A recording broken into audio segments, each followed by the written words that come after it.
So yan na yung ginawa nila. Yan pinulog, papatikim nila sa mga bisita syempre. So yan, ikot nyo.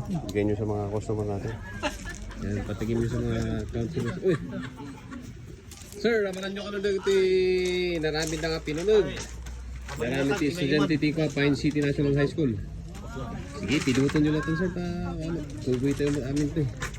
Madami dito kayo nakataking councilors ti pinukot kalingga. Pinunag, ma'am. Pinunag. Dara, karne, sibuyas, bawang. Sige, mag-ingat ka.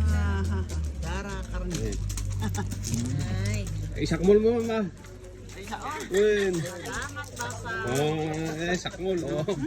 Wala, naging councilors ti pinukot. Iglesia ni Christopher. Ay, Jesus! Ilis ang po siya, ma'am? Katolik ka. Makabasa na kawanan. Sir, kumakain ka ng may dugo. Apo. Yan, pinunag yan. Tikman nyo yung pinunag natin. Yan, first bite, first bite. Yan. Yan, sige ma'am, para try nyo yung, yan yung traditional na pinunag dito sa Benguet. Mas maraming dugo. Magkaiba dun sa ginagawa natin, mas maraming karne naman yung natikman nyo kanina. Yan, cheers. Yun, oh. Sarap po. Yan. Malansa. Opo, hindi malansa. Yan, depende sa paggawa kasi pag maayos yung pagkakagawa niya, okay siya. Yan, thank you. Maraming salamat. Ay, dal. Sakmang mo, sakmang. Sakmang. Sir.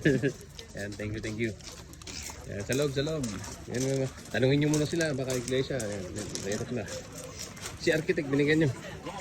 Yan. Oh, sir, baka gusto nyong tikman po yung pinunag. Yan yung traditional na pinunag naman. Magkaiba dun sa sinaserve natin dito sa restaurant. Pero pag iglesia kayo, bawal sa inyo yan. Sa mga hindi kumakain ng... Oo, yan. Yan o. Uy, sir. Thank you. Ingat. Yan, thank you. May halong dugo po yan sa mga baka naman. Kumakain po kayo ng may dugo, sir. Tikman nyo, sir. Para... Tutik.